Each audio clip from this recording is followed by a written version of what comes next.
semua para peserta seminar Fik Belia 4.0 dengan temanya ialah belia dan norma baharu. Alhamdulillah.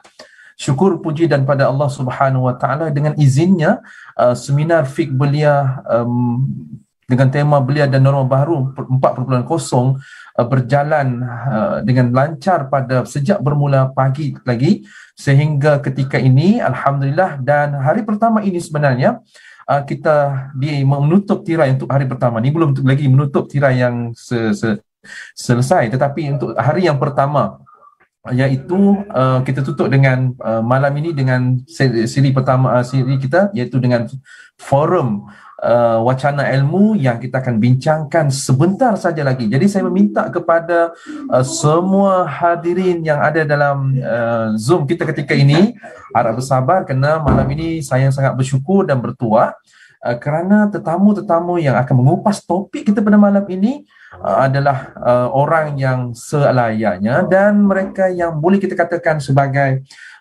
nimang berkeahlian untuk membincangkan topik ini sesuai dengan konteks belia dan norma baru dalam skala kita di negeri Sabah.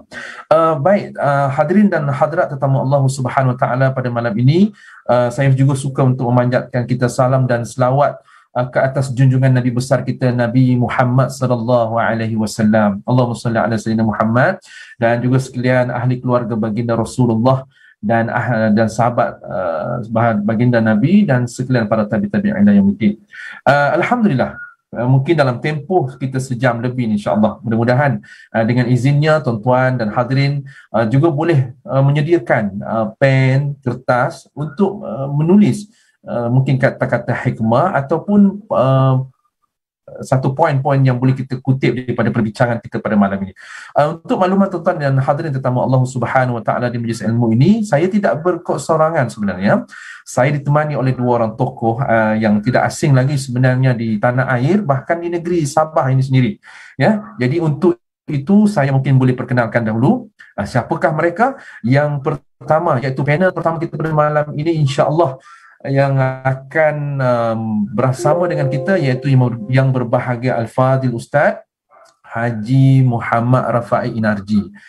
Beliau merupakan naib yang dipertua usia bahagian Sandakan dan merupakan pendakwah bebas tanah air. Saya ingat kalau tidak silap 2 hari lepas beliau berforum sempena Hari RTM Malaysia di Masjid Bandaraya Kota Kinabalu. Alhamdulillah. Dan itu seringkas ya.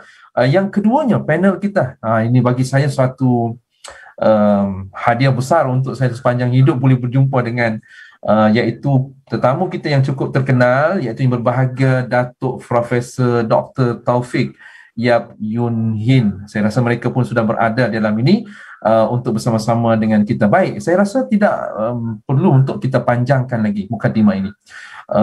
Konteks kita membicarakan iaitu tentang kemajemukan bangsa, iaitu dalam konteks kita di negeri Sabah. Saya nak beralih kepada tapi sebelum tu saya nak tanya dululah.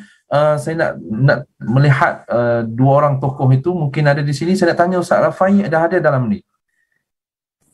Assalamualaikum Ustaz. Waalaikumsalam warahmatullahi wabarakatuh. Apa khabar Ustaz? Alhamdulillah. Kabar baik. Ustaz sehat? Alhamdulillah. Seperti mana cerianya malam ni, insya-Allah Ustaz. Ustaz berada di mana sekarang? Masih ada di KK Ustaz. Oi, samalah pagi ni kita. Iya. Masih di KK. Baik, alhamdulillah. Di KK Ustaz. Oh, saya enggak Ustaz. Alhamdulillah. Okey, baik Ustaz. Okey, Ustaz Rafai kita dah ada. Saya nak tanya pula NC kita, iaitu Naib Chancellor UMS. Ada tak di sini yang berbagai Datuk Dr. Taufik? Boleh saya dapat maklum balas kiranya sudah bersedia di Zoom ini? Sudah bersedia. Saya sudah bersedia Ustaz. Masya-Allah. Dengar alhamdulillah. Datuk, apa khabar? Sihat? Alhamdulillah. Syukur alhamdulillah sihat. Ceria, cantik, secerianya malam ni. Alhamdulillah. Baik Prof, Datuk dan juga kita Ustaz Rafai. Kita nak bincang terus pusingan pertama ini insya-Allah. Saya nak bertanya kepada yang berbahagia Ustaz Haji Rafai kita sebagai panel pertama kita untuk mengupas topik kita pada malam ini. Masyarakat Malaysia ni, saya nak teruskan beralih. Masyarakat Malaysia antara model masyarakat yang majmuk. Kita ada masyarakat Melayu, kita ada Cina, kita ada India. Kalau di Sabah lagi banyak etniknya. Kita ada suku kaum Kadazan, Dusun, kita ada suku kaum Bajau dan sebagainya, dan tidak kurang juga masyarakat Cinanya juga ada dan India pun ada. Namun ia telah wujud sejak sekian lama sebenarnya dalam kehidupan majmuk kita di negara Malaysia ini. Dan ini mungkin satu hikmah sebagai sebuah negara yang dipopulir oleh masyarakat Islam, agama yang bersifat bersosial dan bermasyarakat. Jadi mungkin saya boleh tanya yang berbahagia Ustaz, sejauh mana boleh kita kaitkan dengan Islam dalam kita meraihkan kemajmukan di Sabah ini sesuai dengan geografinya? Mungkin Ustaz lebih boleh berkongsi dengan kita. Macam kita tengok Ustaz Rafai boleh mengupas sedikit sebanyak sebagai mukadimah forum kita pada malam ini. Dengan penuh takzimnya dipersilakan bagi Ustaz. Baik, bismillahirrahmanirrahim. Assalamualaikum warahmatullahi wabarakatuh. Innal hamdalillah. Waalaikumsalam. Wassalatu wassalamu ala Rasulillah wa ala alihi wa sahbihi wa mawala.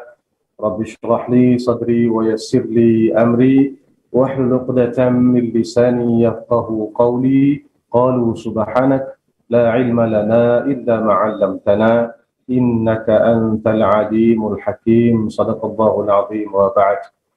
Apa kabarnya Ustaz Suphan? Sehat?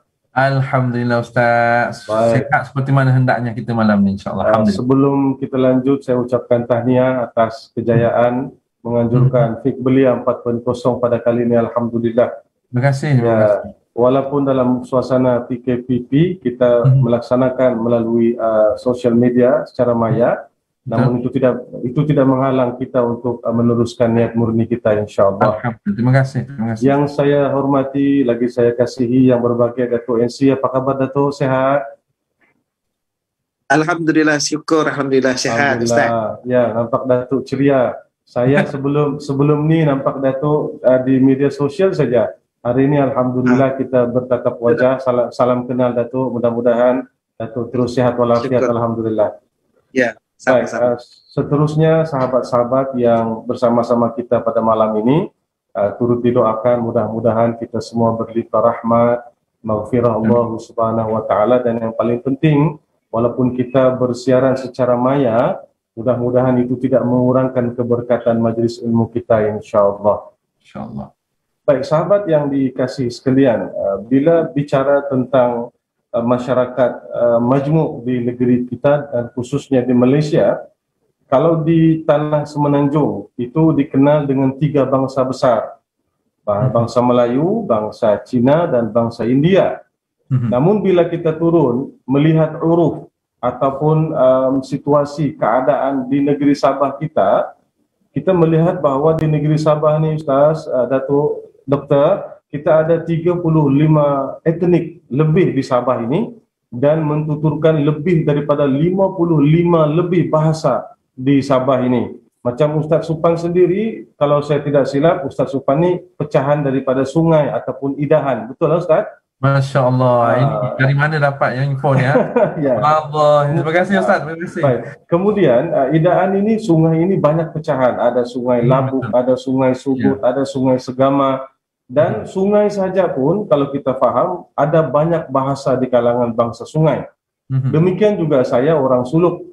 Ya, ibu saya bangsa Brunei, bapak saya berbangsa Suluk. Suluk sendiri pun ada beberapa pecahan bangsa dan bahasa.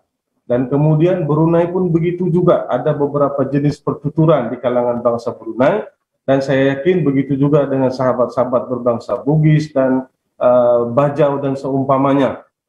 Walaupun dia sama bangsa, tapi pecahan bahasanya terlalu banyak Ustaz. Jadi ini menceritakan bahwa sebetulnya kalau dilihat complicated issue, sebetulnya Sabah jauh lebih komplikasi dibanding dengan tanah Semenanjung.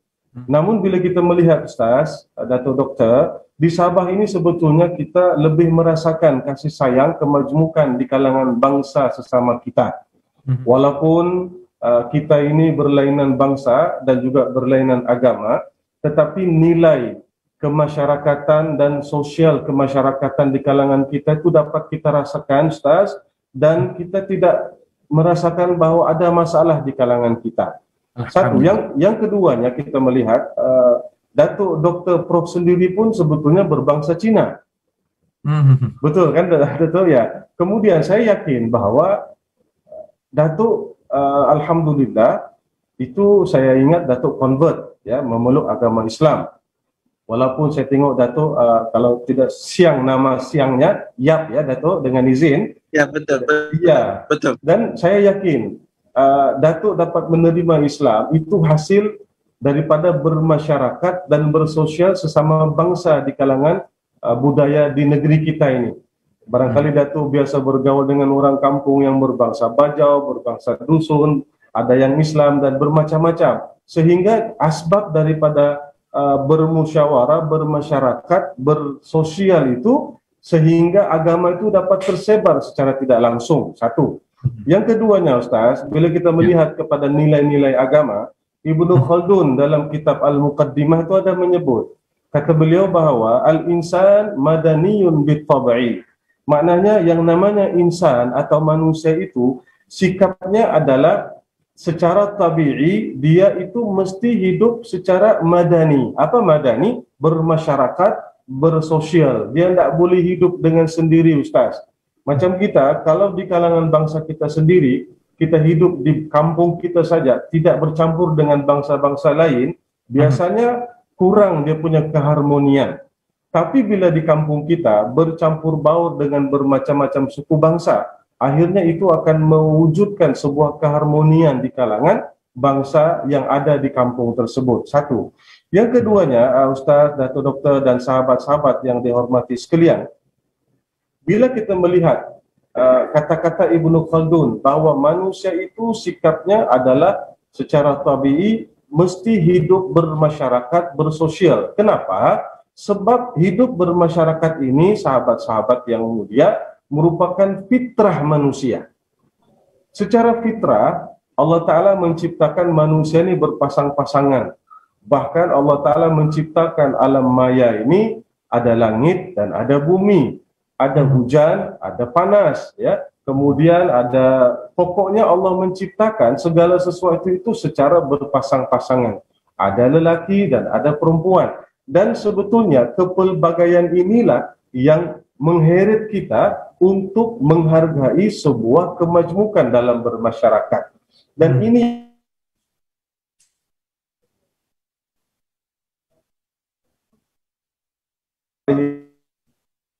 Wasallam mula-mula berhijrah daripada Makkah ke Madinah. Mari kita lihat sahabat-sahabat konteks Nabi sebelum hijrah, ketika Nabi berada di Makkah Al-Mukarramah dan ketika Nabi hijrah ke Madinah. Dua nilai yang sangat besar perbezaannya. Pertama, ketika Nabi di Makkah, Nabi berada di kalangan bangsanya sendiri. Apa berlaku? Nabi adalah Bani Quraisy, ya, daripada Bani Hashim. Ada lagi banyak bani-bani.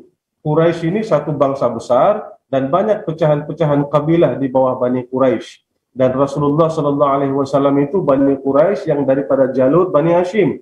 Kalau kita lihat, Ustaz, ketika Nabi berada di Mekah, dakwah Nabi itu kurang sambutan. Kenapa? Sebab mereka melihat bahwa Nabi SAW itu adalah orang sendiri, bahasa kita. Siapa juga nih Nabi Muhammad? Ini orang kita apa ini bilangnya? Nada ini juga sama macam kita juga ini bilangnya. Artinya secara psikologinya Nabi itu kurang dihargai di kalangan bangsanya sendiri. Tetapi ketika Nabi SAW berhijrah daripada Mekah ke Madinah, di Madinah itu, Ustaz, setahu saya dulu didiami oleh majoriti orang Yahudi. Ya, dan kemudian beberapa bangsa-bangsa yang berpindah ke Madinah. Tetapi apa yang berlaku ketika Nabi hijrah ke Madinah? Nabi disambut dengan begitu meriah, Masya Allah. Sampai terbit paluan, Tala'al badru alaina. Nabi disambut dengan begitu meriah, dengan penuh cinta dan kasih sayang. Kenapa? Sebab biasanya, Ustaz, psikologinya, orang luar ataupun berlainan bangsa, itu biasanya akan lebih menghargai. Tapi, Ustaz, dalam konteks kita bernegara di Malaysia, kadang-kadang bila kita keterlaluan, ya, menerima budaya luar, itu ada sedikit ketidakbaikan dalam masyarakat kita. Saya cuba membangkitkan satu isu ya, yang mungkin benda remeh, tapi sebetulnya ini boleh mengakis jati diri kita dan boleh merusakkan kemajmukan di kalangan kita. Pertama apa dia? Bila kita merujuk kepada perlembagaan bahawa bahasa Malaysia itu adalah bahasa rasmi, kan Ustaz? Betul. Tapi yang berlaku di kalangan kita hari ini, kalau kita lihat di signboard, bahasa Melayu itu ditaruh di nombor 2 atau nombor 3. Yang ditaruh, minta maaf dengan izin, bukan kita resis, tetapi inilah akibatnya bila kita tidak menghargai bahasa, bangsa, budaya kita sendiri. Makanya Islam mengajar kita, sahabat-sahabat yang dimuliakan Allah Subhanahu wa taala, lewat apa yang telah ditunjukkan Nabi SAW, bila kita bermuamalah dengan orang lain, muamalah itu sebetulnya banyak mengundang manfaat dan kebaikan untuk kita. Kita lihat saja ketika Nabi di Mekah, orang Arab kurang menerima. Tetapi ketika Nabi berada di Madinah, orang-orang Yahudi dan beberapa kabilah yang lain itu menerima Nabi dengan begitu mudah. Dan sehingga terbenalah piagam Madinah ketika itu. Sahabat yang dimuliakan Allah Subhanahu wa taala, poin saya yang besar yang kedua adalah membahas tentang fitrah. Fitrah kita manusia, kita tidak boleh hidup sendirian. Ya, saya selalu bagi contoh Ustaz, main-main ini, monyet di hutan pun Ustaz mau berkawan juga. Monyet di hutan itu mau berkawan juga, apalagi kita manusia. Kita adalah ciptaan Allah Ta'ala yang terindah. Sebuah ciptaan Allah Ta'ala yang sangat indah, unik dan dinamik. Ya, Allah Ta'ala menciptakan manusia itu dengan ahsani takwin, dengan sebaik-baik ciptaan. Lalu ciptaan yang berbentuk yang namanya makhluk, yang namanya manusia ini dapat mengolah banyak benda dalam kehidupannya disebabkan kedinamikan yang Allah Ta'ala ciptakan kepada manusia.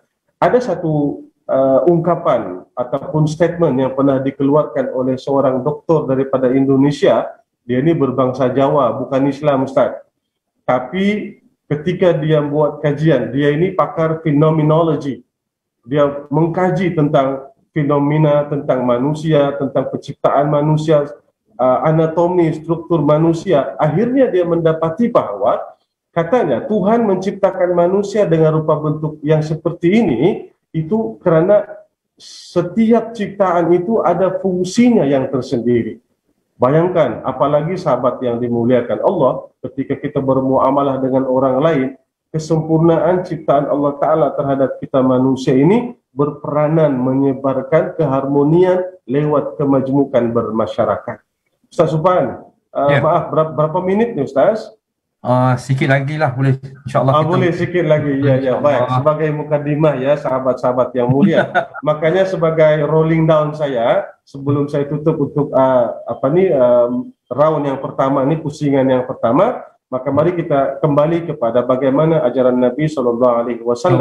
Ketika Nabi bermuamalah dengan orang bukan Islam, Nabi membawa akhlak al-karimah, sehingga Nabi disukai bukan hanya oleh kawan, bahkan lawan Nabi pun secara dalamannya mencintai Nabi hanya kerana dia malu mau menyatakan kasih sayangnya sama Rasulullah. Maknanya dia tidak suka Nabi bukan pasal pribadi Nabi, dia tidak suka Nabi sebab dia tidak dapat terima Islam saja.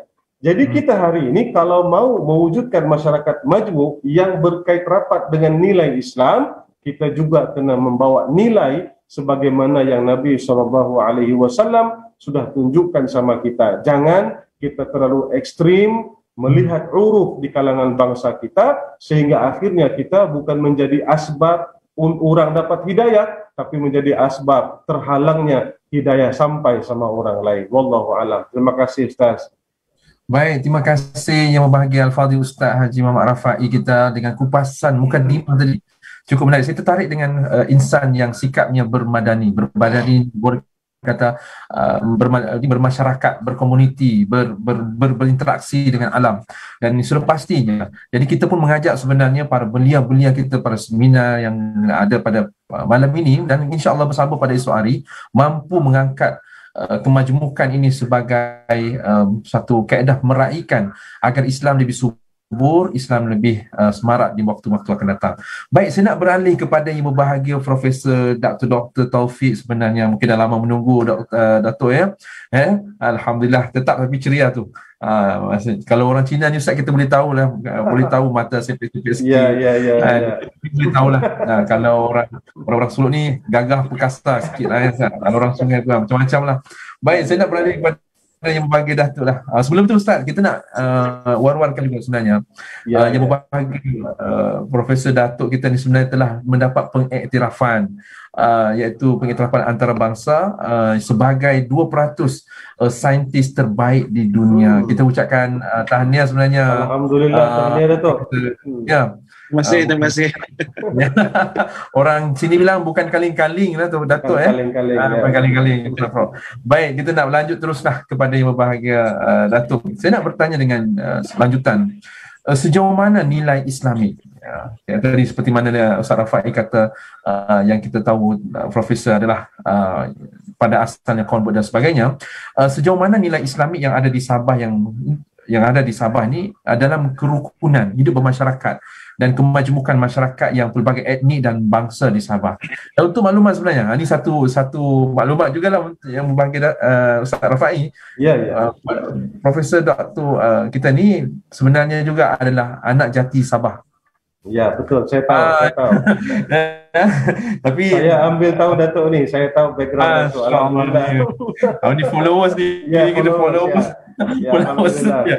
Alright, baik. Jadi saya nak minta dengan berbahagia iaitu berbahagia Profesor Datuk untuk menjelaskan mukadimah kita pada pusingan pertama ni. Sejauh mana nilai Islami yang kita nampak di Sabah boleh hidup budaya kerukunan dia, kemajmukan masyarakat yang pelbagai bangsa, ada kadazan, ada dusunnya, ada sungai, ada bajau, dan ini yang Datuk dapat lihat di dalam konteks di kita di negeri Sabah. Dipersilakan yang berbahagia Datuk Profesor.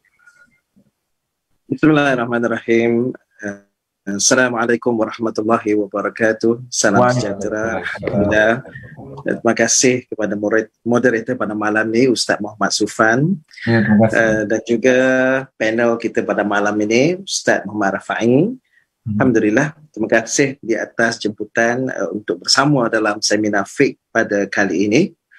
Baik, Alhamdulillah. Saya suka memetik ayat Quran dalam surah Al-Hujurat ayat ke-13. Bismillahirrahmanirrahim. Ya ayuhan nas, inna khalaqnakum min zakarin wal untha wa ja'alnakum syu'uban wa qabaila lita'arafu inna akramakum indallahi atqakum innallahu alimun khabir. Ayat ini sangat besar maknanya dan sesuai dengan corak ataupun kaedah ataupun kependudukan kita di Malaysia ini, khusus negeri Sabah, yang mana Allah menyebut bahawa wahai manusia, Allah telah pun mencipta kamu manusia daripada laki-laki dan wanita dan jadikan kita berbangsa, bersuku kaum. Kenapa Allah jadikan kita sedemikian rupa? Kerana untuk membolehkan kita saling kenal mengenal di antara satu sama lain, supaya kita saling kasih mengasihi di antara satu sama lain. Ini merupakan satu nilai kemanusiaan yang ditunjukkan oleh Allah Subhanahu wa taala kepada manusia. Kerana Islam itu diturunkan untuk manusia dan tak dikira bangsa dan keturunan apa pun. Sebab itulah semua manusia itu perlu bersama, dapat duduk bersama, kita mengenali sesama kita, dapat berkopi-kopi sekali kalau di Sabah bahkan. Sebab itulah di Sabah satu yang sangat istimewa, kita boleh kopi-kopi dengan semua bangsa. Tidak kira apa bangsa, tidak kira apa etnik, walaupun berbeza agama, kita dapat kopi-kopi bersama. Sebab kita memahami bahawa itu adalah satu perbezaan yang tidak menghalang kepada kita untuk duduk bersama. Dan ini satu keistimewaan yang tidak ada di negeri lain, di Semenanjung ataupun di negeri lain. Kita nampak, kalau orang dari Semenanjung datang Sabah, dia betapa mesranya kamu kan boleh duduk sekali, boleh minum sekali, boleh makan sekali, walaupun kamu ini bukan satu agama, bukan satu bangsa. Itulah kelebihan kita di Sabah ini, yang mana kita perlu menggunakan formula ini, kita kena cari apa formula dan resepinya supaya ia boleh dilaksanakan menjadi contoh kepada masyarakat di luar Sabah itu sendiri. Kalau kita lihat satu lagi perkara yang sangat penting, kenapakah di Sabah ini kita boleh duduk sekali? Kerana kita rasa kita adalah adik-beradik. Kita adalah saudara mara. Itu keistimewaannya. Walaupun di kalangan kita ni berbeza agama, kita duduk sekali, tetapi mungkin dia adalah saudara kita. Ini adalah adik kepada ipar kita. Ini merupakan sepupu kita. Sebab itulah kita ada kebersamaan. Kita tidak membezakan. Itu sekali. Dan ini merupakan satu nilai kemanusiaan yang diajar di dalam Islam itu sendiri. Kalau kita lihat kepada, tadi saya sebut hujurat ke-13, kalau kita patah balik, hujurat ke-12 pula. Bagaimana Allah mengajar kita supaya jauhilah sangka buruk, jangan kita mengintip, jangan kita mengumpat, jangan cari keaiban orang. Sesungguhnya perkara-perkara yang disebut itu adalah seolah-olah kita makan daging saudara kita yang sudah mati. Apakah kita nak buat macam tu? Sudah tentu tidak sama sekali. Sebab itulah, walaupun kita ni berbeza, tetapi kita masih boleh disatukan dalam satu kumpulan yang mana kita boleh duduk sekali. Yang ini menyebabkan masyarakat di Sabah ini mudah memahami, dia mudah menerima perbezaan, boleh menghormati rakan kita, saudara mara kita yang berbeza agama, dan yang penting sekali ialah menerima perbezaan seadanya kerana kita adalah sama-sama adalah manusia yang dijadikan oleh Allah Subhanahu wa taala. Saya petik lagi satu ayat Quran dalam surah Rum 22. Yang maknanya ialah antara tanda atau bukti kekuasaan Allah dan juga kebijaksanaan Allah Subhanahu wa taala ialah seperti ciptanya langit dan bumi itu sendiri, dan juga perbezaan bahasa itu sendiri. Kan kita banyak etnik dan setiap satu etnik itu bercakap dalam bahasa yang tersendiri. Kalau Bajau ada Bajau yang ini, ada Bajau yang itu. Dua-dua ini mempunyai istilah ataupun bahasa yang tersendiri walaupun daripada keturunan Bajau yang sama. Sementara warna kulit kita juga berbeza. Tadi ada sebut tentang warna kulit. Sekali pandang kita tahu dia ada Cina ke Melayu. Cina ni istimewanya mata dia sepet.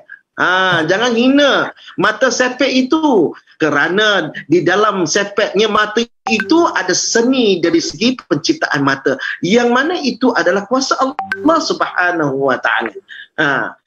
Itu adalah kuasa Allah dan itu kebijaksanaan Allah dalam mencipta manusia itu sendiri.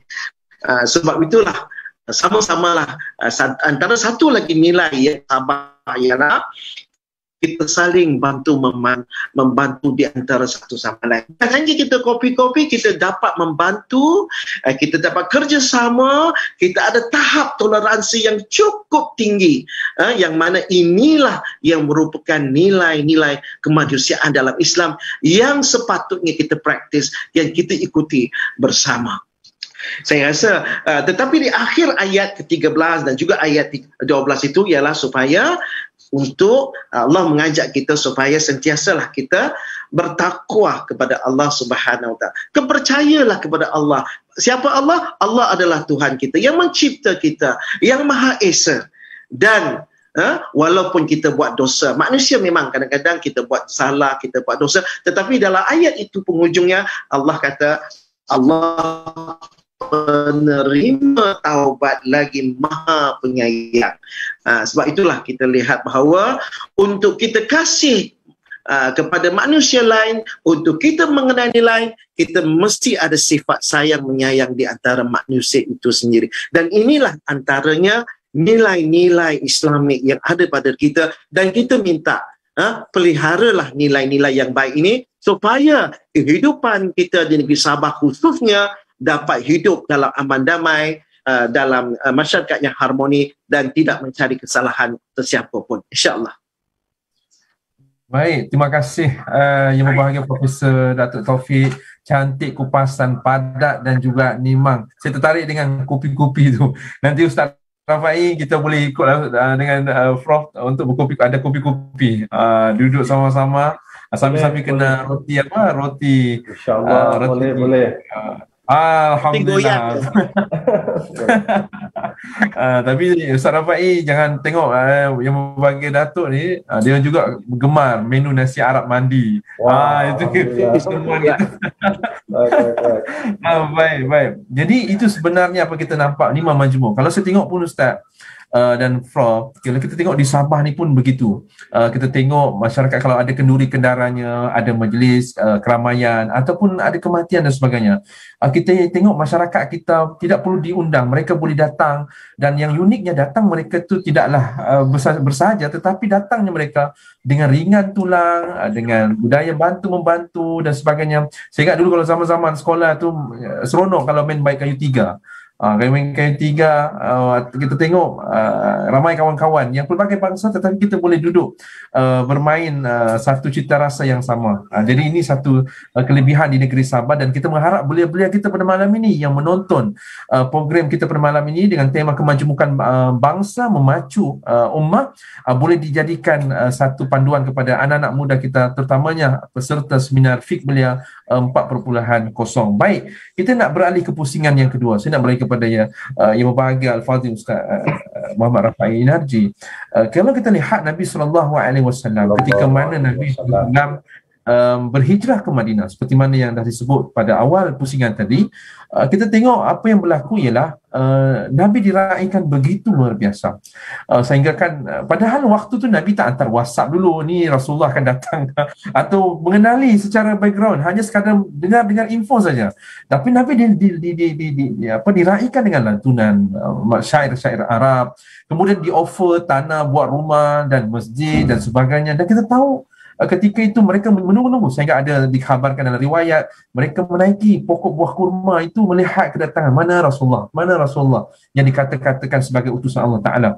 Dan apa yang menariknya Ustaz, saya nak tengok dalam misi Nabi SAW ke Madinah adalah temanya salah satu adalah persaudaraan, ukhuwah antara etnik dan suku kaum ketika itu. Jadi bahkan wujudnya satu piagam yang cukup mahal yang telah Nabi berikan kepada kita sebagai panduan yang telah ditemeterai. Jadi bolehkah Ustaz sendiri telah kongsikan kepada kita, pada hadirin, pada belia-belia pada malam ini, panduan piagam Madinah itu? Mungkin ramai yang kita tidak tahu, mungkin saya juga mungkin boleh dikongsikan Ustaz tentang apakah formula ataupun kandungan isi piagam Madinah sehingga Nabi boleh membentuk satu masyarakat madani ketika itu. Dipersilakan yang berbahagia Ustaz Rafai. Baik, bismillahirrahmanirrahim. Allahumma salli ala Sayyidina Muhammad. Terima kasih Ustaz, sahabat Datuk Dr. Naib Chancellor, seterusnya sahabat-sahabat yang mengikuti program kita pada malam ini. Baik, bila kita lihat Ustaz, bicara tentang piagam Madinah. Piagam Madinah ini merupakan fakta, maka ia bukan suatu yang common sense, bukan yang boleh kita reka-reka. Dia memang sudah termaktub oleh Nabi SAW sebagai sebuah perjanjian yang sudah dimeterai bersama-sama dengan masyarakat di Madinah ketika itu. Maka mengambil kira sebelum kita lanjut, maka kita perlu mengulang kaji 47 pasal yang terkandung dalam piagam Madinah ini. Dan bila kita merujuk 47 pasal piagam Madinah ini, sahabat yang dimuliakan Allah, 23 pasal itu membincangkan tentang hubungan antara orang Islam, orang Muslim, sesama Muslim, dan tanggungjawab kita sesama Muslim. Ada 23 pasal membincangkan tentang hal itu. Kemudian 24 pasal yang selebihnya itu membincangkan tentang tanggungjawab orang bukan Islam dan juga termasuk orang-orang Yahudi terhadap hidup bernegara ketika itu.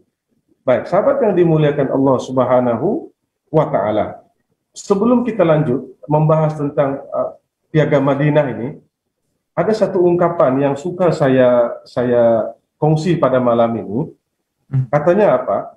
Kerukunan dan kesejahteraan ummah adalah bukan dicapai dengan menghilangkan fitrah asal, ya, bukan menghilangkan fitrah asal kejadian manusia yang mempunyai bangsa yang berbeza-beza, bahkan ia perlu diraihkan. Ini antara konten yang ada di dalam pasal Piagam Madinah bermula dari pasal ke-37 hingga ke pasal 47. Ini menceritakan tentang hak, peranan, tanggungjawab dan larangan yang boleh atau tidak boleh dilakukan oleh orang-orang Yahudi, khususnya non-Muslim lah. Dia tidak hanya membela, ya, dia tidak hanya membela, bahkan dia memberi peranan kepada golongan-golongan ini untuk berfungsi dan beraksi bagi mempertahankan keharmonian dan kedaulatan negara. Maka barangkali inilah sebetulnya yang kurang kita raihkan pada hari ini, sehingga kita menafikan hak orang-orang bukan Islam dalam hidup bernegara. Kalau kita melihat konteks Piagam Madinah, sahabat yang dimuliakan Allah Subhanahu wa taala, Nabi memberikan ruang khusus kepada orang bukan Islam. Ya, inilah artinya masyarakat majmuk. Kenapa? Bukan karena mereka ini tidak menerima Islam maka mereka harus dipulau. Tidak. Nabi ada cara untuk tackle orang-orang yang belum suka sama Islam, ataupun istilah kita belum balik kepada fitrah Islamnya. Maka Nabi menyantuni mereka tidak dengan kekerasan, tetapi Nabi menggunakan kebijaksanaan. Sebagai seorang rasul yang merupakan salah satu sifatnya adalah yang pintar, yang fatanah itu, ya. Maka Nabi masukkan di dalam Piagam Madinah, manusia ni, Dato' Dokter, sahabat-sahabat yang mulia, kita rasa dihargai bila kita diberi peranan, kan, dalam bekerja. Contohnya orang-orang di bawah kita, dia akan rasa dengan izin, dia akan rasa down, dia punya semangat bila kita jarang bagi dia tugasan, kita tidak bimbing dia, kita membuatkan seolah-olah dia itu tidak perlu wujud dalam kalangan kita. Maka bila dia kewujudannya tidak dapat dirasai, maka dia akan melakukan sesuatu agar ia dapat dirasakan kewujudannya. Maka yang kita khawatir, Ustaz, bila dia mengambil jalan yang tidak baik untuk menyatakan kewujudannya dalam masyarakat kita, maka dia akan mengambil jalan yang kurang baik. Maka berlakulah macam-macam provokasi dan seumpamanya. Bila agama ini kurang dihargai, tidak diberi hak sesuai dengan perlembagaan Federal Constitution kita, maka masing-masing akan mulai memprovok antara satu sama lain. Makanya untuk memastikan bahwa masyarakat kita ini kekal harmoni, kita harus balik kepada melihat perlembagaan yang sudah diwujudkan oleh negara dalam ketika kita bernegara ini. Sama juga dengan Piagam Madinah. Kenapa orang Madinah ketika itu harmoni? Jawapannya mudah, sebab mereka berpegang teguh dengan Piagam Madinah yang mengandungi 47 pasal itu. Dan dalam 47 pasal masing-masing melihat mana letaknya hak dan tanggung jawab masing-masing. Itu satu. Yang keduanya, Ustaz, sahabat-sahabat yang dimuliakan Allah Subhanahu wa taala, kita melihat juga ayat. Saya ingin mengulas juga ayat 13 Al-Hujurat itu, bahwa Allah Ta'ala ada kod beberapa kalimat. Kita pecahkan kodnya. Allah bilang apa? Ya ayyuhan nas, wahai sekalian manusia. Allah tidak bilang ya ayyuhal muslimun, ya ayyuhalladzina amanu. Tidak. Allah guna ya ayyuhan nas. Maknanya Allah kod supaya ayat ini harus disampaikan kepada seluruh manusia.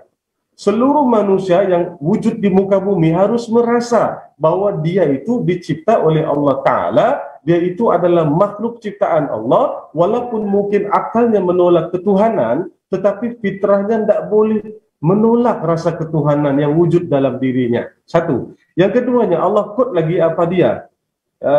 وَجَعَلْنَاكُمْ شُعُوبًا وَقَبَائِلَ لِتَعَارَفُوا. Ada dua lagi situ, syu'uba dan qabaila. Syu'uba ini syu'ub artinya pecahan-pecahan etnik bangsa. Qabail ini kabilah yang besar-besar. Maka semua ini Allah Ta'ala ciptakan untuk apa? Untuk apa? Untuk kenal mengenal, bukan untuk saling saing bersaing antara satu sama lain. Kan Datuk Dokter, ini yang bikin kita tidak harmoni ini.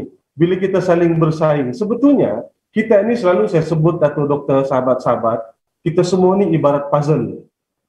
Kita adalah, setiap diri kita, setiap bangsa kita adalah pecahan kepingan-kepingan puzzle. Maka kita tidak lengkap kalau kita bilang kita saja yang harus melekat pada frame puzzle itu.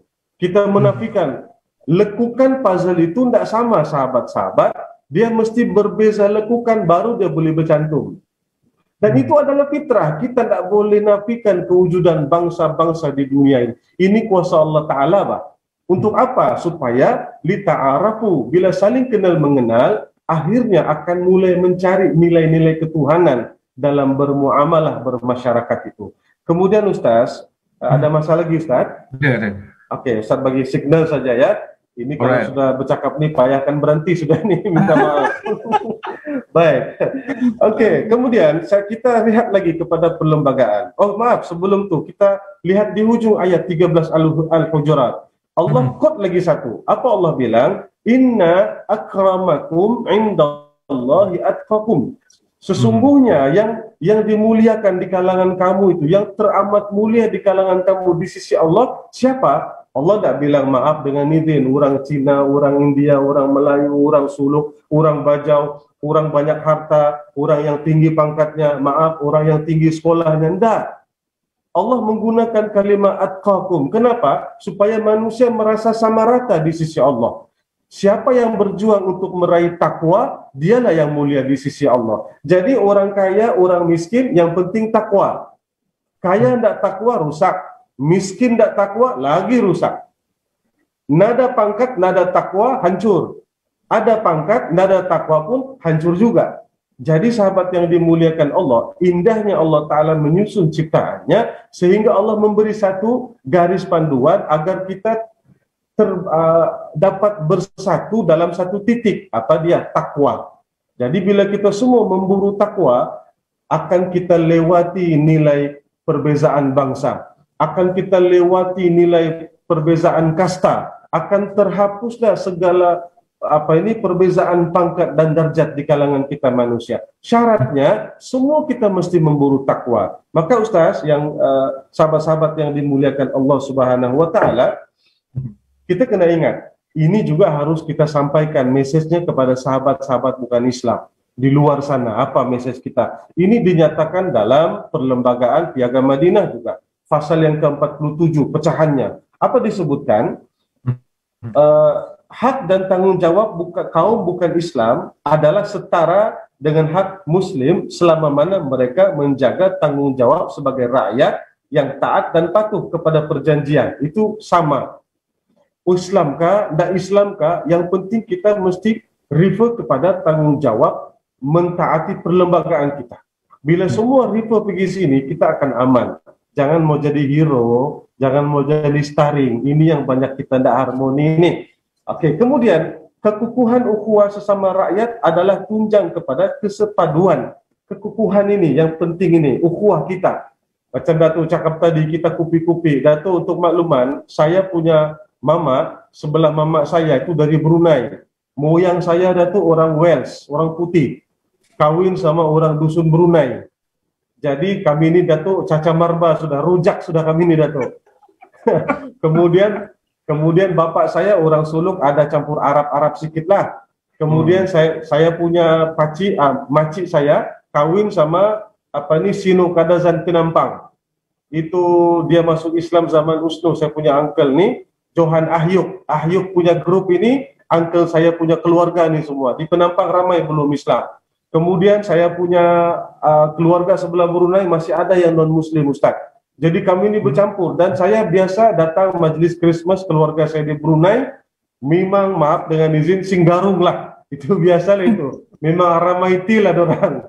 Pasal itu budaya. Ya. Tapi bila kita meraihkan persaudaraan, lakum dinukum waliyadin. Agama kamu, agama kita. Tapi itu tidak membuatkan silaturahmi kita putus. Dan mereka juga ketika Christmas, arwah nenek saya yang masuk Islam itu dipanggil pergi Brunei, disuruh masak di sana Datuk. Jadi semua keluarga Islam dengan tak Islam dimasakkan oleh arwah nenek saya yang sudah Islam itu. Begitulah mereka menghormati orang Islam. Jadi saya ingat Ustaz, di negeri kita Sabah ini tidak timbul sudah isu itu. Bahkan kawan-kawan kita di sekolah dulu yang sekolah Cina, kawan-kawan Cina apa semua, dia siap cakap, you jangan makan, itu ada itu barang pindik, jangan makan, dia bilang. Dia kasih tahu lagi sama kita. Maknanya dia paham sensitivity orang Islam. Dan kita pun begitu juga. ketika kita panggil mereka ke rumah, kita tidak ada sedikit pun prejudis terhadap mereka. Dan yang indahnya, bila waktu kongsi pacai, Datuk, ya, pergi ziarah kawan-kawan yang Cina, dia sudah cakap, Ustaz, ini yang you punya makanan, ini Islam yang makan, ini yang bukanlah, you jangan makan ini. Maknanya mereka menghormati kita. So kenapa kita tidak menumpahkan rasa sayang dan hormat kita sama orang nih? Kenapa harus kita kedepankan resis kita? Kenapa harus kita kedepankan persepsi prejudis kita yang tidak bagus terhadap mereka? Maka ini sahabat yang dimuliakan Allah harus kita tinggalkan, harus kita hapuskan, sebab semua ini harus dibawa menuju takwa kepada Allah Subhanahu wa taala. Kalau kita berjalan atas dasar ini, saya yakin sahabat-sahabat yang dimuliakan Allah, indah hidup kita bermasyarakat di Sabah ini, dan kita boleh berbual secara hikmah dan ilmiah, bertukar-tukar pendapat tentang pahaman agama kita masing-masing. Ini yang mudah-mudahan dapat terwujud di kalangan kita, insyaAllah. Saya yakin sudah wujud nih Ustaz, cuma mau diperkasakan lagi insyaAllah. Wallahu a'lam. Baik, terima kasih kepada Yang Berbahagia Ustaz Haji Muhammad Rafai. Menarik sebenarnya. Realitinya sebenarnya begitulah Ustaz. Contoh dalam isu, kita nak kongsi sikit lah. Isu kalimah Allah sebagai contoh yang tengah heboh beberapa minggu yang lepas. Kita dapat dapat mengharmonikan isu ini di Sabah dengan begitu baik dan begitu tidak terkesan jika dibandingkan di negeri-negeri di seberang di Semenanjung. Dan ini cukup menarik. Dan apatah lagi kalau kita tengok Yang Berbahagia Profesor Datuk Dr. Taufik merupakan pengerusi Persatuan Cina Muslim Malaysia, melihat macam mana konteks yang populasi Cina Muslim pun agak ramai juga di Sabah ini. Namun sejauh mana kita nak tengok sendiri Datuk, tentang kemajemukan kemasyarakatan kita dalam kita memahami tentang konteks fiqh yang ada di Sabah ini agar lebih tidak berlaku disalahfahamkan Islam. Jadi kita tengok macam Ustaz Rafai tadi dia pergi keluarga yang rojak sudah, ada Islam, tak Islam dan sebagainya. Saya pun Ustaz ada lagi keluarga yang boleh dikatakan masih lagi pagan, yang tidak ada agama, dan masih juga yang bukan Islam. Dan ini kita nampak sebenarnya apa yang disebut oleh Sahibul Samahat, Datuk Mufti kita sendiri, mengangkat gagasan yang dikenali sebagai fiqh sabahi. Dan ini satu perkara yang perlu kita harmonikan dan perlu dilihat sebagai satu perkara yang menarik, terutama dalam isu perayaan, dalam isu sambutan perayaan agama lain dan sebagainya. Jadi mungkin Profesor Datuk Taufik boleh kongsikan kita tentang bagaimana, apakah formula sebenarnya yang perlu dan sesuai untuk dikongsikan, khasnya dalam kita memahami fiqh kita di Sabah ini. Di Sabah tentang masyarakat yang majmuk, supaya tidak ada salah faham dari sudut agama ataupun apatah lagi budaya. Kita mahu masyarakat kita seperti disebut berkasih sayang, bersaudara dan sebagainya. Dipersilakan Yang Berbahagia Prof. Okay, baik, terima kasih Ustaz. Yang saya hormati Ustaz Haji Muhammad Rafai.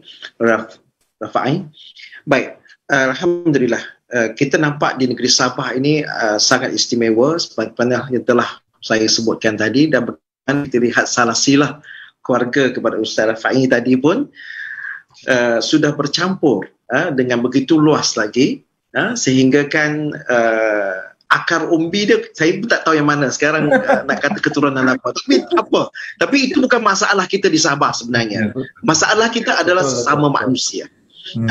So dalam kita membuat hukum, ini kita nak cerita buat hukum pula. Saya pakarnya mungkin Ustaz, tapi saya kongsi sedikit lah. Dalam kita membuat hukum dia dalam Islam, dia sebab fiqh itu sendiri adalah dilihat ialah bagaimana kita menjalani kehidupan kita mengikut tempat kita. Bagaimana aktiviti kehidupan dapat dilaksanakan, dijalankan di tempat kita. So apabila ingin menerbitkan sesuatu hukum ataupun kita sebut sebagai usul fiqh itu sendiri, dia mesti memahami bagaimana hukum fiqh itu diterbitkan. Dan bagaimana fiqh itu apabila dilaksanakan atau diwawarkan itu mestilah sesuai dan mudah untuk dipraktiskan dalam kehidupan mengikut keadaan setempat itu sendiri. Sebab itulah fiqh ini ada nilai-nilai kemanusiaan yang sangat besar. So manusia itu sendiri tidak bolehlah terlampau dalam membuat sesuatu hukum yang di luar keupayaan dari segi orang tempatan di kawasan itu. Kerana kita tahu bahawa Islam itu adalah satu nilai kehidupan mudah dipraktiskan, dan kita tidak mahu bahawa agama itu dilihat sebagai satu agama yang susah, dan itulah yang menjadi ketakutan kepada masyarakat, khususnya mereka yang bukan Islam ataupun mereka yang belum Islam. Mereka takut dengar saja Islam pun menjadi takut. Kerana apa? Ya, Islam namanya susah. Itu selalu cakap. Walhal Islam itu boleh dijadikan sesuatu yang mudah untuk dilaksanakan. Saya bagi contoh, beberapa contoh lah bagaimana pendekatan fiqh itu sangat penting. Kerana fiqh itu pun ada datang daripada berbagai pendapat, beberapa mazhab yang berbeza.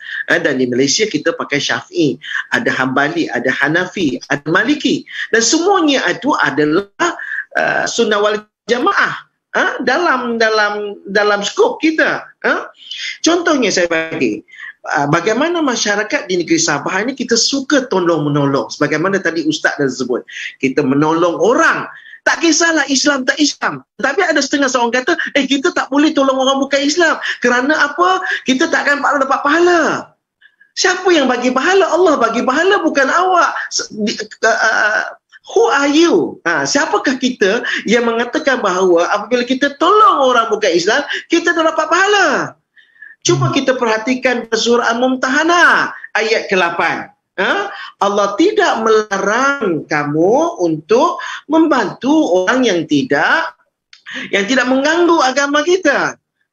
Ya, walaupun mereka bukan agama yang sama. So kita kena jelas bagaimana pendirian, bagaimana pendapat, bagaimana pandangan Allah Subhanahu Wa Taala kepada perkara tersebut.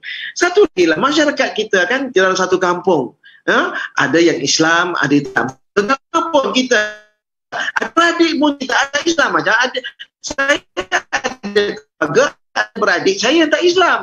Kalau kita buat korban contohnya, ini daging boleh bagi kepada orang bukan Islam. Bagi pendapat.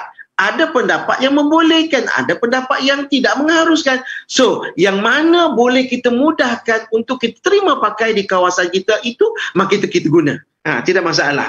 Kemudian hadir dalam perayaan orang bukan Islam. Ustaz pun telah pun menjawab persoalan ini. Hadir dalam program-program atau majlis agama, perayaan agama orang lain. Tidak mengapa, sebab kita bukan beraya bersama, tetapi kita meraihkan bersama dengan saudara mara kita. Kita menghormati manusia, saudara mara kita, kerana mereka beraya. Seperti Ustaz kata, lakum dinukum waliyadin. Kita kena faham agama kita, kita ada pendirian, kita ada pegangan agama. Kemudian kadang-kadang kita ada zakat, kita kutip zakat. Zakat itu kita nak bagi kat siapa? Kita bagi kepada orang Islam, betul, asnaf. Tapi ada satu asnaf dinamakan asnaf mu'alaf. Mu'alaf dalam Quran, mu'alaf qulubuhum, yang mereka boleh dijinakkan. Kalau mereka kasih kepada kita, kalau mereka boleh kita bantu, kalau mereka mempunyai bersimpati kepada Islam, mereka boleh mendekati dengan orang Islam, maka wang zakat itu boleh diberikan kepada mereka. Sebab itulah pendekatan fiqh itu perlulah kita pandang ia lebih luas lagi, bukan sempit yang menyebabkan keadaan itu orang lihat Islam.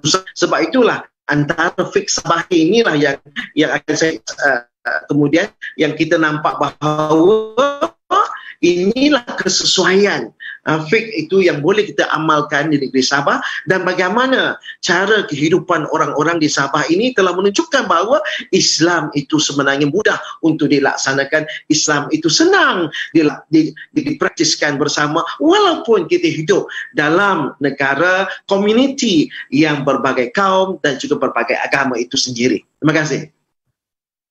Terima kasih kepada yang berbahagia Profesor Dr. Dah semangat nampak gaya ni, macam kena tambah round juga ni. Tetapi sebenarnya apa yang disebut oleh Profesor Datuk sebenarnya adalah rasional dan juga adalah penting untuk kita faham bahawa dalam konteks tadi itu kita sebenarnya adalah untuk memahamkan kita masyarakat ini jangan takut kepada orang Islam ataupun jangan takut menakutkan. Sebab agama Islam adalah agama lirahmatil alamin, ya, seperti mana disebut dalam Quran, wa ma arsalnaka illa rahmatil alamin itu sendiri.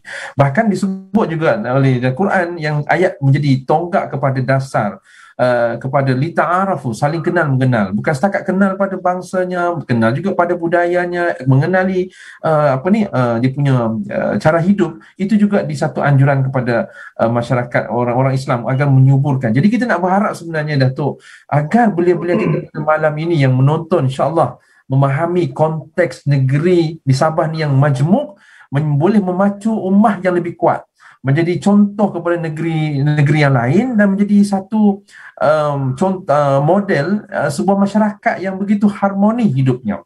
Boleh duduk sama-sama di kedai kopi, boleh sama-sama pergi ke pasar, boleh lepak dan sebagainya. Tidak ada satu gap ataupun orang kata sebagai penghalang untuk kita tidak boleh bergaul kepada masyarakat. Ini satu konsep yang perlu kita suburkan. Dan kita tak mahu juga anak-anak orang Melayu kita ataupun orang Islam kita bergaul di kalangan dia saja. Kalau boleh bergaul je. Tapi bergaul itu bukan maksud tidak mengiktiraf agama mereka, tidak, tetapi kerana hidup kita kena bersaudara dan juga berkomuniti. Macam kita lihat hari ini apa yang berlaku adalah masyarakat kita cukup menjadi menarik sebenarnya. Jadi mungkin kita sekarang ada pusingan yang ketiga insya-Allah. Mungkin waktu yang agak terbatas sebenarnya yang berbagi Datuk dan Ustaz Rafai. Mungkin Ustaz Rafai ada pengalaman sekali. Ada kawan masyarakat lain atau duduk satu kaum sendiri-sendiri. Kalau kita mungkin Ustaz Rafai boleh kongsikan pengalaman sedikit sebanyak untuk pusingan ini. Baik Ustaz, Datuk Dr. NC dan kawan-kawan yang dimuliakan Allah. Memang macam saya katakan tadi bahawa yang paling jelas keluarga sebelah ibu saya sendiri. Jadi ini bukan lagi kawan-kawan ni Ustaz, memang keluarga betul ni. Ya, keluarga dekat. Ya. Dan ketika saya ada berziarah ke Brunei, anti saya tu bawa ziarah pergi kubur moyang saya yang non Muslim tu, moyang laki-laki namanya Edward Gaffning namanya. Edward Gaffning. Jadi pergi kuburnya Ustaz, dia Kristian. Saya dibawa pergi ziarah dan benda ni biasa sama kami. Lepas tu pergi pula ziarah isterinya yang moyang perempuan itu masuk Islam. Selepas meninggal dia punya suami, dia masuk Islam. Nenek saya Ustaz hijrah dari Brunei sebab mau menyelamatkan Islamnya. Ketika dia mau convert itu bapaknya tidak kasih dia convert. Jadi ialah dimarahlah oleh bapaknya, akhirnya dia lari ke Labuan dan kemudian tinggal dengan kakaknya. Ada seorang tokoh usia yang lama Ustaz di Labuan, Haji Ali Green. Haji Ali Green ni pun orang putih juga, pangkat nenek kami, sebab istrinya tu adik-beradik dengan nenek saya. Ini pun masuk Islam juga.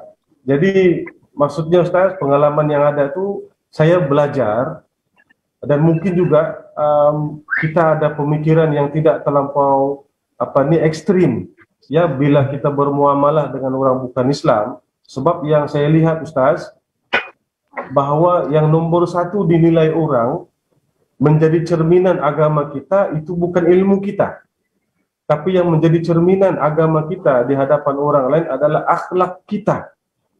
Jadi akhlak kita orang Islam inilah sebetulnya yang kita kena baiki.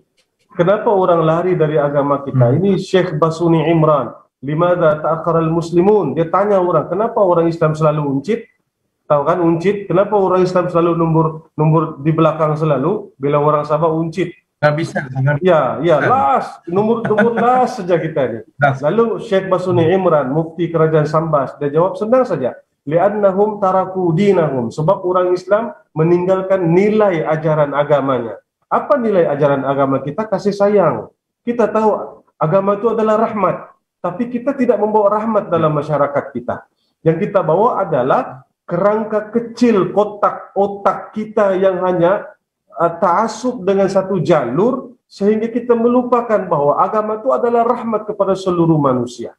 Makanya bila kita ta'assub dengan kita punya pendapat, ta'assub dengan kerangka fikir kita yang entah betul entah tidak, akhirnya kita tidak dapat menjadi rahmat kepada orang lain.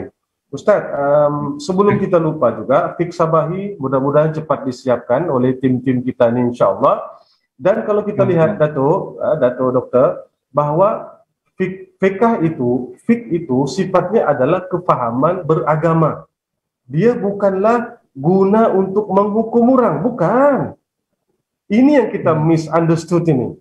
Kita bilang fiqh itu bikin hukum orang, bukan. Fiqh itu sendiri diambil daripada perkataan faqih, Pak. Maksudnya paham. Maknanya ilmu fiqh ini gunanya untuk memberi kepahaman beragama kepada manusia. Bukan hukum fiqh ini menjadi alat untuk menghukum orang, bukan. Hukum ini milik Tuhan. Kita hanya mengajak manusia memberikan kepahaman kepada manusia. Maka bila orang Islam tidak paham agamanya sendiri, itu yang jadi salah paham. Bila salah paham, agama tidak dapat sampai dengan baik. Kenapa? Kita sendiri pun tidak paham agama kita. Macam mana orang lain boleh paham? Minta maaf dengan izin. Ya, sahabat-sahabat yang dimuliakan Allah, maka kita kembali kepada nilai ini, kembali kepada nilai lisanul hal afsah min lisanil maqal. Tindakan, ya, berkata-kata melalui tindakan itu jauh lebih berkesan berbanding tindakan melalui kata-kata saja. Action kita itu lebih cepat menyampaikan message daripada cakap-cakap kita saja.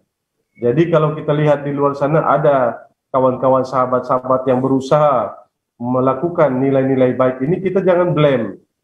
Jangan kita blame, malahan kita support. Mudah-mudahan agama ini tersebar ke seluruh pelosok negeri Sabah insyaAllah, dan orang boleh menerima agama itu disebabkan yang menyampaikannya memiliki akhlak yang mulia insyaAllah. Wallahu a'lam. Ya, Ustaz. Baik, terima kasih kepada Ustaz cantik kupasan mengenai. Tapi kiranya Ustaz Rafai ini orang foreigner international. Banyak gabungan keluarga tu, Masya Allah, tabarakallah. Dan Alhamdulillah kita nampak tak salah orang kita sebenarnya, Profesor Dato' pada malam ini untuk membawa Ustaz Rafai, untuk membawa isu kemajemukan kita itu ada pada beliau. Nampak itu keluarga yang majmuk, keluarga majmuk. Baik, saya nak beralih kepada yang bahagia, Profesor Dato' Dr. Taufik. Bahawasanya, mungkin sebelum saya nak tanya mungkinlah untuk malam ni yang berbahagia Dato', apakah menu favorite Dato' makanan di Sabah ni? Yang mungkin dah tahu juga ni, yang ya, walaupun Chinese, tapi mungkin ada menu kesukaan yang berbahagia Dato'. Boleh sebut dua mungkin?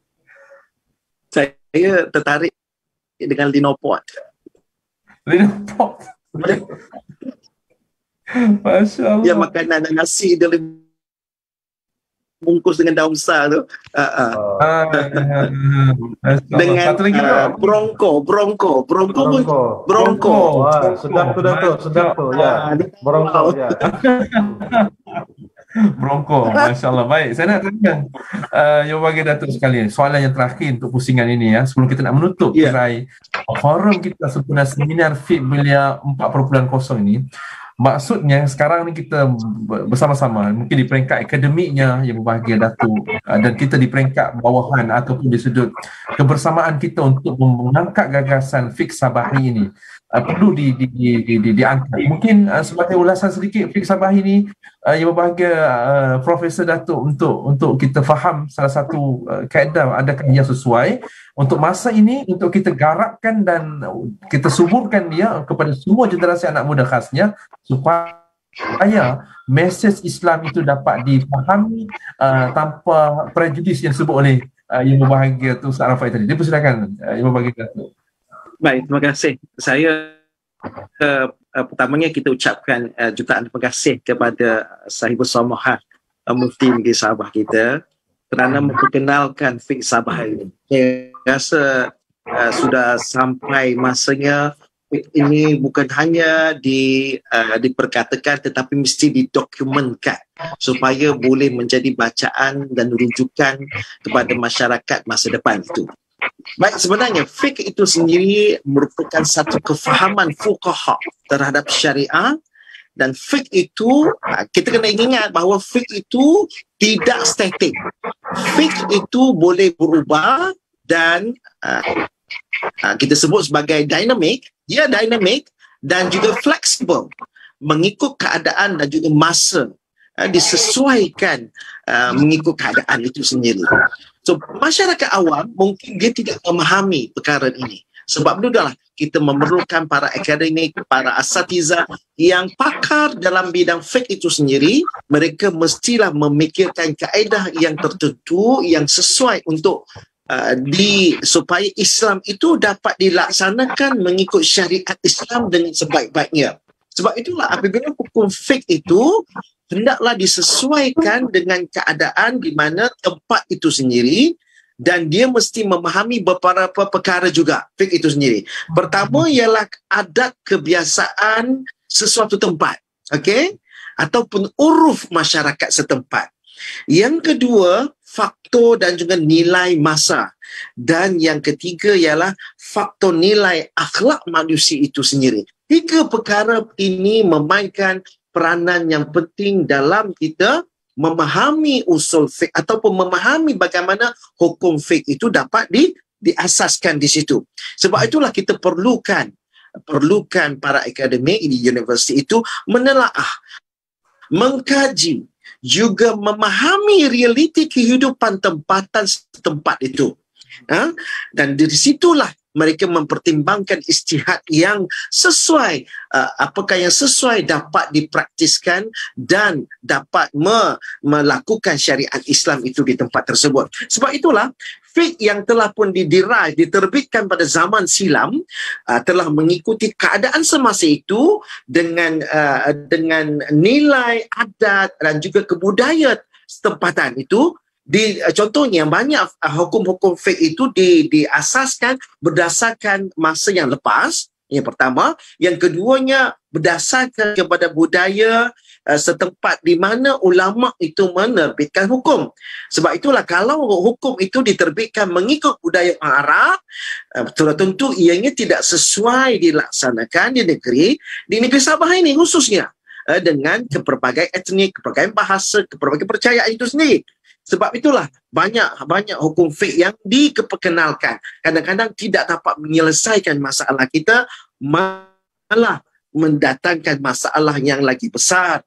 Sebab itulah kita memerlukan para fuqaha kita untuk mengkaji, membuat kajian dan memahami uruf tempatan itu supaya datangkan satu hukum contemporary yang mana boleh kita praktiskan dengan mudah di negeri Sabah khususnya ini.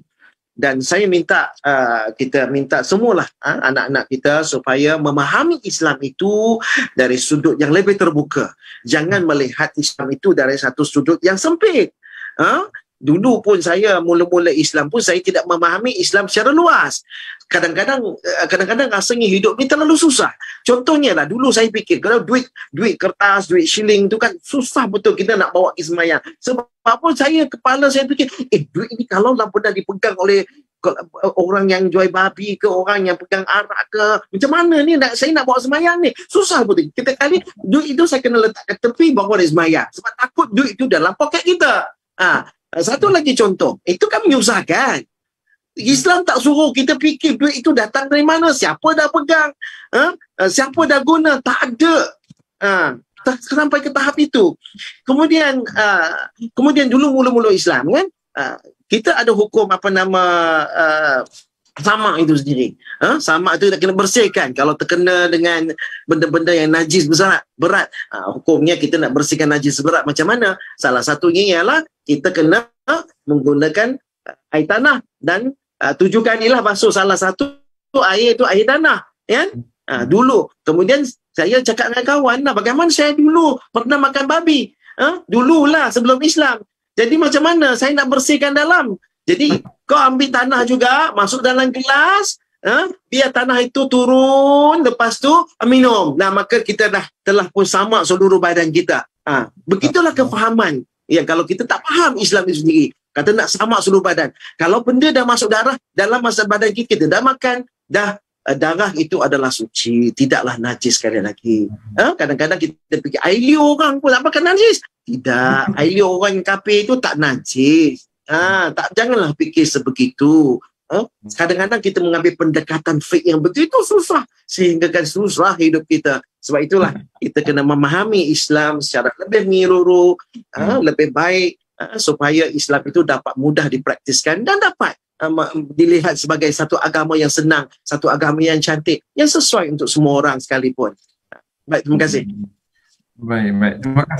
Terima kasih kepada Profesor Dr. Taufik. Sebenarnya kupasan yang menarik, dan itu sebenarnya yang kita berharap supaya yang berbahagia saya Musa Maha Datuk Mufti kita dan timnya sendiri boleh menyiapkan dokumen tu insya-Allah bersama dengan ahli-ahli akademi, para fuqaha kita di Sabah untuk dapat realisasikan dan dapat dimurnikan kepada semua masyarakat Islam dan bukan Islam, untuk memahamkan kita bahawa Islam bukanlah agama yang menolak tentang bangsa, kaum, etnik, tetapi Islam satu kemajmukan ini diraikan dalam Islam. Dan itu salah satu menguatkan lagi sistem kemasyarakatan dan komuniti masyarakat supaya ummah ini lebih yang dikatakan kuntum khaira ummah ukhrijat linnas ta'muruna bil ma'ruf wa tanhauna 'anil munkar. Lahirnya satu generasi umat yang luar biasa, yang mana mereka bukan sekadar berbangsa-bangsa tetapi mereka sebenarnya ada misi besar, iaitu mengajak masyarakat supaya menjadi orang baik, menjadi masyarakat yang lebih yang boleh menjadikan masyarakat yang menghidupkan budaya Islam dan budaya masyarakat yang dizahirkan dalam suasana yang baik. Alhamdulillah, saya rasa sampai mungkin saya Ustaz. Ya, sila Prof. Ustaz, mungkin saya tambah satu ayat. Mungkin saya tambah satu lagi ayat hadis Nabi sebenarnya. Khairan nas anfa'uhum linnas. Sebaik-baik manusia ialah manusia yang bermanfaat kepada manusia lain. Sebab itulah saya selalu mengajak manusia kita semua berbuat baiklah, tak kira siapa pun, tak kira bangsa apa pun, agama apa pun, kerana kita nak menjadi seorang yang bermanfaat untuk seluruh manusia itu sendiri. Hadis sahih. Terima kasih. Sahih. Terima kasih. Saya menyokong tentang hadis tersebut dan sudah pastinya itulah sepatutnya. Macam seorang doktor bila pesakit datang, dia tak tanya awak bangsa apa, dia tak tanya awak dari mana, tapi dia tahu, dia rasa puas kerana dapat merawat pesakitnya walaupun pesakitnya itu Islam ke tidak Islam ke, duduk dari kampung dan sebagainya. Yang menjadi kebaikannya apabila dia sihat, dia dapat bersyukur yang mana doktor tadi dah bagi dia rawatan dan sebagainya. Ini kita nak sebenarnya subur. Jadi saya mengajak kepada anak-anak muda kita di Sabah dan khasnya peserta seminar Fiqh Belia 4.0 ini dapat memahami dan selesai berseminar selama 2 hari ini menjadi ejen yang lebih besar sebagai sebuah masyarakat di Sabah yang harmoni, masyarakat yang memahami konteks waqi', kita panggil fiqh waqi' yang ada di Sabah sesuai dengan kita. Jadi mungkin tempoh pun sudah habis penghujung. Saya tengok Profesor pun segak pada malam ni sebenarnya. Minta maaf kita tak belum ya, dengan baju batin Ustaz Rafai dengan Masya Allah, terima kasih banyak ya. Jadi sebelum itu saya nak mulai saya mengucapkan jutaan terima kasih kepada Ibu Bahagia Ustaz Haji Muhammad Rafai Inarji, panel kita pada malam ini, dan juga yang menjadi satu juga tetamu khas kita pada malam itu yang berbahagia Profesor Dr. Taufik Yap Yun Hin yang merupakan Naib Chancellor Universiti Malaysia Sabah. Terima kasih banyak Profesor, terima kasih Ustaz Rafai kerana sudi menyahut cabaran kita pada malam ini untuk berforum walaupun dalam keadaan pandemik, dan kita doakan negeri Sabah kita dah dapat, khasnya di daerah Tawau yang hari ini dapat masih lagi tempoh PKP, dan kita berharap di Sabah rakyat masyarakatnya dapat bersatu padu dalam menangani COVID-19, dan kami mendoakan jugalah Profesor Doktor supaya pelajar-pelajar di UMS semua sihat, termasuklah Prof Doktor ya di UMS, pelajar-pelajar kita dapat belajar walaupun dalam keadaan tidak bersemuka dan sebagainya, dan juga kita doakan Ustaz Rafai supaya sihat walafiat dan insya-Allah silakan mudah-mudahan selamat. Terima kasih. Jadi kami di tim grup seminar Fiqh Belia 4.0 ini mengucapkan jutaan terima kasih kepada kedua panel kita dan semua yang tetamu hadir, dan doakan kami sebenarnya supaya misi untuk esok hari lagi sebenarnya sehari sampailah malam dapat kita selesaikan dengan jayanya, dan berakhir seminar ini kita mengharapkan bahawa hasil buah ataupun hasil daripada poin-poin kita ini akan kita jadikan resolusi kepada saya bersama agar apa yang kita dapat malam ini dapat diangkat sebagai satu gagasan untuk dijadikan sebahagian fiqh Sabah itu sendiri. Dan InsyaAllah. akhir kalam, yang baiknya pasti daripada Allah Subhanahu wa taala, yang kurangnya daripada saya dan tim kami sendiri. Mudah-mudahan kita dirahmati Allah di bulan Syaban ini nak menuju ke bulan Ramadan Al-Mubarak. Mudah-mudahan kita diberi peluang oleh Allah Ta'ala untuk sampai ke satu bulan yang istimewa, iaitu Pesta Ibadat.